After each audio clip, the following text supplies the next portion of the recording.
귀한 대답을 들어보도록 하겠습니다. 안내해 주시면 감사하겠습니다. 함께 들어가 볼까요? 네.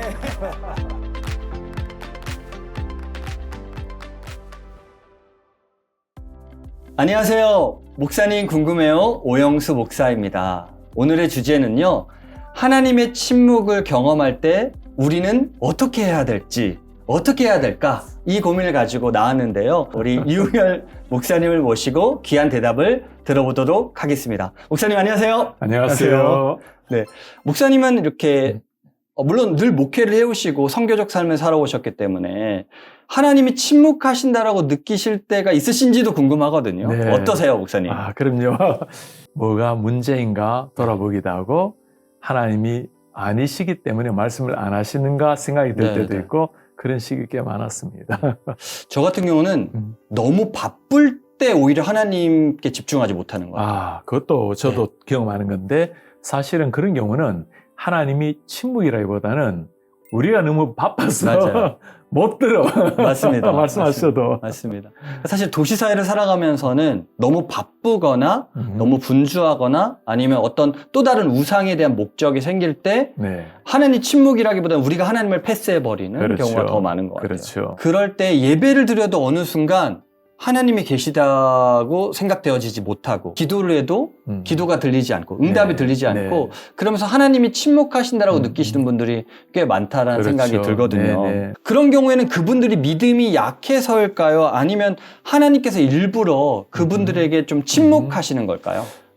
참 중요한 질문인데, 만일 하나님의 침묵을 아주 주님 앞에 기도 가운데 경험을 한다면, 그것은 어쩌면 하나님께서 그 기도를 듣지 않으시는 게 아니고, 네. 기도 중에 역사하고 있는 중간 상황이라고 네. 이해를 해야 될 것 같아요. 네. 하나님은 사랑하는 자녀에게 언제나 함께 하시고, 네. 또 즉각적으로 응답하기를 기뻐하시는 분이기 때문에 하나님의 응답은 언제라도 곁에 있다고 생각하는 게 옳은데 네네. 침묵을 하게 되었을 때 네네. 그걸 어떤 응답으로 받아들여야 될 것인가. 네네. 이때는 물론 침묵 자체가 응답일 때도 있죠. 왜냐하면 목사님 침묵하게 되면 늘 자기 자신을 돌아보는 시간이 또 되잖아요. 네네. 그죠? 그러면 내가 잘못 구하고 있는 게 아닌가라고 자기를 돌아보는 시간도 있겠지만 때로는 하나님의 침묵은 숙성의 시간이라고도 네. 말할 수 있습니다. 우리를 숙성시키는 거죠. 네. 사실 요셉의 삶을 보면 요셉이 감옥에서 그렇게 억울하게 감옥에 들어갔고 감옥 안에서 참 훌륭하게 살아서 사람들에게 인정을 받고 떡 굽는 자, 술 비는 관장에게 네. 부탁하잖아요. 그죠? 네네. 내가 이렇게 억울하게 들어왔으니 꼭 좀 선처를 부탁드립니다. 살아나시게 되면 말 그대로 떡 굽는 관장 죽고 술 비는 관장 살아났어요. 네. 정말 이 사느냐 죽느냐의 갈림길에서 요셉이 자신을 예언해 준 건데 네네. 제일 먼저 부모님이 아니라 요셉이 떠오를 텐데 왕이여 나에게 네. 이런 일을 한 사람이 있다고 참 억울하게 들어가서 내가 감옥에서도 이런 사람 못 봤다고 네, 진짜 네. 괜찮은 사람이라고 선량한 사람이라 할 텐데 성경에 보면 그 술비는 관장이 요셉을 잊었더라고 나옵니다. 그렇죠. 그리고는 2년의 침묵의 시간이 네. 흐르는 거예요. 네. 요셉은 억울하게 감옥에 잡혀갔지만 그 안에서 하나님이 하실 일이 있다고 생각하고 최선을 다했고 그리고 비록 그가 잊어버렸다 할지라도 뭔가 하나님이 일을 행하시겠거니 하고 요셉은 계속 기다렸을 테고 네. 이게 하나님의 침묵 앞에서 어쩌면 우리의 자세 네네. 그래서 하나님이 움직이지 않는 게 아니고 네네. 2년 후에 때가 되어서 일약 요셉을 끌어올리시고 뭘 네. 삼습니까? 총리를 삼잖아요. 맞습니다. 가장 적당한 때 하나님이 시간대에 하나님이 친히 역사하신 걸 보면 침묵은 하나님이 일하지 않는 시간이 아니고 침묵이야말로 하나님의 베스트의 때를 기다리는 가장 숙성의 시간이라고 볼 수 있습니다. 제가 어렸을 때는 총리가 되어야 돼. 높은 리더가 돼야 돼. 여기에 포커싱을 했다면 나중에 이제 커서 본문을 보니까 네. 그렇구나. 예수님과 혹은 이렇게 요셉처럼 이렇게 고통 속에서도 동행하는 게 되게 중요하겠구나라는 맞습니다. 걸 깨닫게 된 것 예. 같습니다. 그럼 사실 성경에서는 때로는 하나님의 말씀을 되게 많이 하시거든요. 근데 그러다가도 몇십 년 혹은 몇백 년 동안 네. 침묵하시는 것 같기도 그렇죠. 하거든요. 네네. 하나님의 그런 의도, 이런 외면하시고 침묵하시는 의도를 이 성경에서는 뭐라고 말하나요? 하나님께서 이렇게 침묵을 하신다면 어쩌면 그것이 우리를 정화시키는 시간의 과정이라고도 볼 수 있을 겁니다. 네, 네. 예를 들어서 말라기 선지자 이후로 예수님 오실 때까지를 두고 우리가 어떻게 부릅니까? 암흑기라고 부르는데 그걸 네. 다시 말하면 영적인 침묵 기간, 네. 하나님의 침묵 기간이라고 여기잖아요. 그렇죠? 네, 네. 왜 그렇습니까? 이스라엘 백성들이 하나님 앞에 우상을 섬기고 하나님을 온전히 경외하지 못하고 그런 이스라엘을 향한 하나님의 징벌의 시간으로도 이해할 수 있겠고 네. 또 한편은 그 침묵 시간 동안에 이스라엘 백성들이 충분히 자기를 깊이 돌아볼 수 있도록 아마 그런 숙성에 돌아보는 시간도 될 수 네. 있겠고 그런데 중요한 것은 이 시간에 하나님이 일하고 있지 않는가라는 부분입니다. 네, 네, 네. 자, 그때 비록 메인 라인에서는 이스라엘 유대교 전통에서는 그냥 침묵처럼 보이지만 그때 보면 하나님을 경외했던 또 다른 일파들이 있어요. 네, 네. 예를 들어서 요한이 속해 있는 SM파 같은 경우 이걸 두고 쿰남 공동체라고 부르는 또 다른 한 공동체는 비록 전면에 나타난 사람은 아니지만 그러나 역사에 그림자같이 사는 사람들이지만 하나님은 그들을 통해서 계속적으로 찾아오시고 임재하시고 네, 그 네. 때가 돼서 그들을 통해 하나님을 나타내신 걸 보면 이런 침묵의 시간이 네, 네. 결국에는 하나님께서 그들을 향한 어쩌면 돌아보게 만드는 징벌의 시간일 수도 있지만 절대로 역사는 하나님이 멈추는 건 아니라는 네, 것. 네. 다른 라인을 통해서 하나님 역시 일을 하고 있다는 것. 그래서 네, 우리는 어떤 상황이 된다 하더라도 하나님의 일하심을 우리가 오해하지 말고 의심하지 말고 비록 내가 지금 당장 느껴지지 않고 네. 손에 잡히지 않고 보이지 않다 하더라도 하나님 never stop working 하잖아요. 하나님의 일하심은 멈추지 않는다라는 네, 것. 네. 그걸 신뢰해야 될 것 같아요. 아, 방금 그 남은 자들, 어떻게 보면 그 랩넌트들이 하나님께서 일하시는 증거다라는 그렇죠. 말씀을 해주신 것 같은데, 네. 사실 요즘 현대교회나 혹은 한국교회, 뭐 저희가 뭐 한국교회를 대표하거나 할 수는 없겠지만, 네. 한국교회도 뭔가 하나님이 떠나고 있다, 내지는 네. 뭐 초를 옮기신다, 뭐 이런 표현을 간혹 그렇죠. 듣거나 쓰기도 네, 하는데, 네, 네. 어떻게 생각하세요? 이 한국교회 안에서의 이런 랩넌트 혹은 예, 고민? 목사님 그 부분에서 두 가지 이야기를 하고 싶은데 하나는 하나님께서 때가 되어서 촛대를 옮기신다면 네. 그건 하나님의 주권입니다. 네, 네. 그러나 우리가 잘못함으로 말미암아 옮기시는 게 된다면 절대 그래서는 안 되겠죠. 네, 네. 우리는 하나님 다시 한번 한국께 은혜를 달라고 그리고 네. 하나님 침묵하지 마시고 역사하셔서 네, 우리 가운데 네. 당신의 영광을 나타내어 달라고 네. 그래서 우리로서는 하나님 나타나 달라고 최선을 다해 기도해야 되겠고 네, 네. 그러나 큰 어떤 구원 역사를 볼 때 네. 영적 촛대는 유럽에서 미국으로 아시아로 그렇게 해서 계속적으로 또 서진해서 넘어간다면 그 현상은 하나님의 역사이기 때문에 주님께 맡겨야 될 것 같습니다. 네, 맞습니다. 그 대부분의 성도님들은 하나님이 보이지 않다라고 느끼시기 때문에 그럼에도 불구하고 그 보이지 않을 때 가장 깊이 일하시는 게 맞잖아요. 네. 그러니까 어떻게 하면 보이지 않는 하나님이 일하신다라는 걸 좀 경험하거나 또 인정하게 될까요? 네. 이전에 크리스티나 로제티라는 시인이 쓴 시 중에 네, 누가 바람을 보았는가? 네. 당신도 아니고 나도 아닌데 네, 네. 나뭇잎이 흔들리는 걸 보면 바람이 지나갑니다. 네, 그렇죠, 네. 그죠? 네. 우리는 바람을 볼 수는 없지만 나뭇잎이 흔들리는 걸 볼 때 바람이 지나는 걸 깨닫는 것처럼 네, 네. 보이지 않는 하나님, 느껴지지 않는 하나님이 또 특히나 침묵하게 기도 응답이 없거나 너무나 조용할 때 하나님이 존재하지 않는가 막 이런저런 고민도 들고 네, 네. 때로는 내 기도는 하나님이 안 들으시는가 네, 네. 막 심해지면 내가 혹시 하나님께 버림을 받은 사람인가 막 이런 영적 아주 위기까지 막 찾아오는데 네. 그게 아니라는 것. 하나님 늘 곁에 계시고 하나님의 성품을 깊이 묵상하면 좋겠습니다. 네, 네, 네. 하나님이 인간을 창조하시고 인간이 처음에 범죄할 때 네, 네. 그냥 바로 내치지 않으시잖아요. 네. 아담에게 찾아오셔서 아담아 네가 어디에 있느냐. 그러니까 하나님은 끊임없이 인간에게 찾아오셔서 우리와 동행하기를 원하시고 우리를 깨워내시길 원하시고 그게 하나님의 심성이라는 것. 네. 이스라엘 백성들이 얼마나 하나님을 오랫동안 배신했습니까? 하나님 경외를 버리고 우상을 섬기고 그런 가운데서도 하나님은 계속 이스라엘 백성들을 몰딩해 나가고 다듬어 가시고 네. 마침내 예수님이 오셔서 예수님도 저 사람을 죽이면 우리 것 하고는 하나님의 아들을 죽이는 것까지도 하나님이 참으시면서 결국에는 하나님의 백성들을 이렇게 세우는 하나님. 네. 그래서 이런 모든 과정에서 하나님의 성품은 침묵이 하나님의 무관심이 아니라는 것. 네. 그래서 성품을 생각할 때 네. 우리가 이런 침묵의 시간이 고통의 시간이 아니라 오히려 하나님을 더 묵상하고 네. 하나님의 뜻을 구하는 네. 창의적 시간으로 바꿀 수 있을 것 네, 같아요. 네. 그렇다면 이제 그런 보이지 않는 하나님을 느끼지 못하는 분들에게는 정말 하나님의 성품에 대해서 좀 배우고 말씀을 읽으면서 네. 좀 묵상하는 시간이 많이 네. 필요하겠네요. 사실 우리 부모님을 생각해도 부모님이 침묵한다고 네. 우리에 대한 관심이 끊어진 게 아니잖아요. 그렇죠. 부모님이 침묵하면 내가 뭘 잘못했나 돌아보게 되고, 그리고 때로는 아버지가 화가 나지만 침묵하실 때도 있어요. 맞습니다. 자, 그런가 하면 부모님의 침묵 자체가 우리에게 하나의 티칭이, 네. 가르침이 될 수도 네. 있죠. 그래서 그 침묵을 두려워할 게 아니고 네. 침묵을 통해서 자신을 돌아보고 하나님을 바라보고, 부모님이 아무리 침묵하셔도 부모님은 사랑의 부모님이십니다. 아멘. 그 그렇습니다. 성품을 의심하지 말아야 돼요. 네, 맞습니다. 자기의가 강한 사람들이 때로 보면은 하나님이 없다라고 인정하거나 혹은 하나님이 없기를 바라는 것 같다고 느낄 때가 있거든요. 그런 분들이 어떻게 해야지 하나님의 침묵을 하나님의 사랑으로 전환돼서 자기 욕심, 자기의 이런 걸 좀 네. 내려놓을 수 있을까요?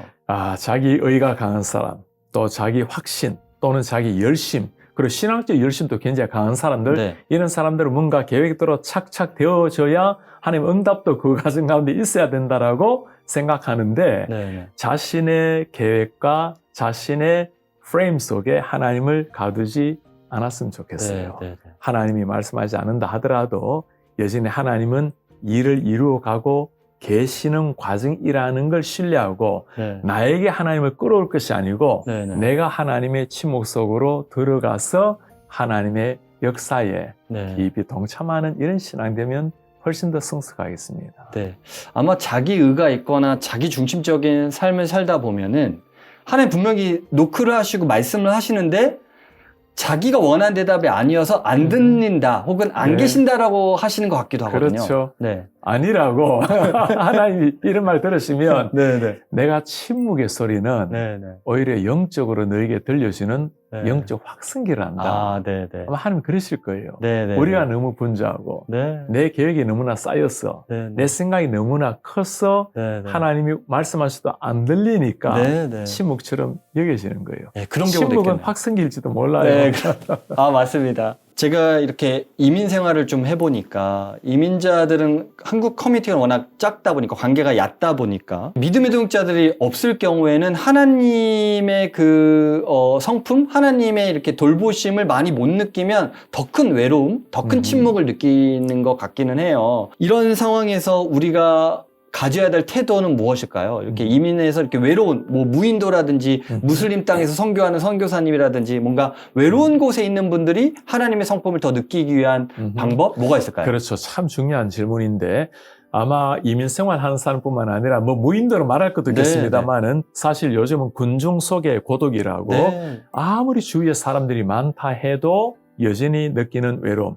한국 사회만 하더라도 지금은 홀로 거주하는 집이 너무너무 점점 확산된다고 혼밥이란 말 우리가 잘 알잖아요. 그렇죠? 자, 그때 하나님의 임재하심이라는 것은 마치 넓은 대양과 같아서 내가 하나님이 찔끔찔끔 우리에게 다가오시는 게 아니고 거대한 대양처럼 언제나 우리 앞에 파도처럼 바다처럼 펼쳐져 있다라는 거. 그리고 하나님과 관계는 내가 조금만 마음을 쏟으면 하나님은 당장이라도 다가오시듯이 하나님의 준비가 되어 있다라는 거. 그래서 외로움을 더 느낄 수 있는 환경은 이민사회뿐만 아니라 현대사회 자체가 고독사회고 아무리 군중이 무사하다 해도 나 홀로 이런 시대가 되어버렸는데 어떤 상황이라 하더라도 하나님이 곁에 있다라는 걸 기억했으면 좋겠어요. 마치 성경의 말씀처럼 내가 문 앞에 서서 문을 두드린다. 누구든지 문을 열면 내가 들어가서 함께 먹겠다. 그러니까 우리가 하나님을 오히려 찾지 못해서 우리가 외로워하지 하나님은 준비가 되어 있다라는 걸 기억했으면 좋겠어요. 맞습니다. 결국은 그 고독한 도시든지 무인도지 어떤 사회에서든지 내가 마음의 문을 열고 늘 두드리시는 예수님의 문을 열어드려야 되겠네요. 그렇죠? 너무 감사합니다, 목사님. 어떤 분은 기도를 멈추지 말아라, 늘 부르짖어라 하는 분들도 계시고 어떤 분들은 오히려 좀 잠잠해라, 잠잠히 하나님의 음성을 좀 들어라 하는 조언이 있거든요. 저는 둘 다 의미가 있다고는 생각이 되어지는데 이 침묵의 시간, 하나님 뭔가 침묵하신다라고 느껴질 때 우리가 취해야 될 태도나 방법은 뭐가 있을까요? 그것도 참 중요한 질문입니다. 우리도 잠잠히 침묵하며 기다릴 것인가? 아니면 그때도 여전히 하나님 앞에 간절하게 부르짖어야 할 것인가? 사실 출애굽 후에 하나님께서 우리에게 말씀하시기를 너희는 가만히 있어서 잠잠히 있어서 be still 조용하게 서서 하나님이 행하신 일을 바라보라라는 네. 말씀을 드리죠. 그런 네. 경우는 막 우왕좌왕하고 지금 출애굽하고 난 다음에 난리 아니겠습니까? 그렇죠? 지금 이 적군은 따라오고 홍해는 네, 앞에 네. 있고 그럴 경우에 우왕좌왕하는 사람들에게 오히려 그러지 말고 가만히 있어서 하나님 행하신 일을 바라보라. 이때 같은 경우는 침묵을 지키면서 조용히 기다려야 될 시간이 있을 것 같고 네. 또 그런가 하면 하나님께서 엘리야에게 비를 내리겠다는 말씀을 주셨는데 지금 비는 아직은 안 오고 네. 엘리야가 정말 무릎에 얼굴을 파묻고 네. 간절히 기도하잖아요. 네. 하나님이 비 주시면 주시는 건데도 불구하고 당신은 끊임없이 기도하는 것처럼 그래서 두 가지가 다 필요할 것 같아요. 네. 네. 하나님이 때로 우리를 하여금 잠잠케 하실 때는 참 아픔의 시간이지만 be still 조용히 기다리면서 잠잠히 하나님을 묵상하는 시간도 네. 필요하고 네. 그런가 하면 또 정말 하나님이 행하심을 믿지만 아주 강렬하게 주님 앞에 네. 기도하는 이 두 가지가 다 네. 같이 병행되면 좋겠어요. 맞습니다. 그래서 저는 이 하나님의 침묵이라는 걸 다시 한번 이렇게 정리해 보면서요. 내가 그때 그 시간이 없었으면 안 될 뻔했다라는 지점들이 있는데 그때는 대부분 하나님이 침묵하셨다고 느꼈을 때였던 것 같아요. 네. 정말 이렇게 하나님의 침묵이라는 해석, 그 깨달음을 얻었을 때 우리에게 주시는 가장 큰 메시지, 이걸 통해서 내가 성장해야 되는 가장 큰 메시지는 마지막으로 뭘까요? 아마도 하나님의 침묵은 또 다른 하나님의 말씀이라는 거. 네. 그래서 침묵을 통해서 하나님의 말씀을 듣기 훈련하는 거. 네, 네. 사실 아브라함에게 하나님은 오랫동안 침묵하셨잖아요. 그죠? 그때 아브라함은 하나님의 성품을 믿고 기다리는 것을 배워야 되는데 그 침묵을 하나님의 무응답으로 여기고 자신이 원하는 대로 아내를 얻어서 네. 아들을 얻잖아요. 그죠? 그런 경우는 하나님의 침묵을 해석하는데 실패했다고 봐야 되겠죠. 네. 그래서 하나님의 침묵이 올 때 그 침묵은 무응답이 아니고 하나님의 무관심이 아니고 또 다른 형태의 다가오시는 하나님의 임재라고 여기고 네, 네. 오히려 침묵 속에서 하나님을 만나는 시간이 되면 네, 네. 침묵이 아픔의 시간이 아니라 네, 네. 교제의 시간이 될 것 같아요. 제 마지막으로 우리 아마 이 영상을 보시는 분 중에 정말 하나님이 부재하다고 느껴서 또 하나님의 음성이 들리지 않아서 너무나 고통스러워하는 분들도 계실 것 같거든요. 그렇죠. 그분들에게 마지막으로 한 말씀 부탁드리겠습니다. 정말 꼭 그렇게 말씀드리고 싶어요. 우리 많은 성도님 기도하지만 기도 응답이 빨리 이루어지지 않고 너무나 고통스러운 마음으로 하나님 앞에 부르짖어도 하나님 외면하시는 것 같고 그럴 때 왜 없겠습니까? 하나님은 여전히 지금 나를 사랑하고 계신다라는 것. 내 모습이 어떠하든지 하나님 우리 향한 하나님의 사랑 변함이 없다라는 것. 그리고 하나님이 응답하지 않고 침묵처럼 보이지만 그것이 하나님의 무관심이 아니라는 것. 그래서 지금 이 자리에서 꼭 일어나셔서 하나님 앞에 한 발 더 나아갔으면 좋겠습니다. 하나님은 말씀하시는 분이고 침묵도 하나님의 말씀이라는 걸 꼭 기억하시고 다시 영적으로 힘을 얻어서 일어났으면 좋겠어요. 네, 정말 하나님의 침묵을 경험하면서 힘들어하시는 분들에게 오늘 이 대답이 큰 위로와 격려가 되었을 줄 믿습니다. 목사님 진심으로 감사드립니다. 감사합니다.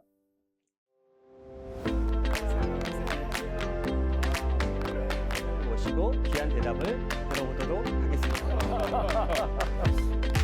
안내해 주시면 감사하겠습니다. 함께 들어가 볼까요? 네.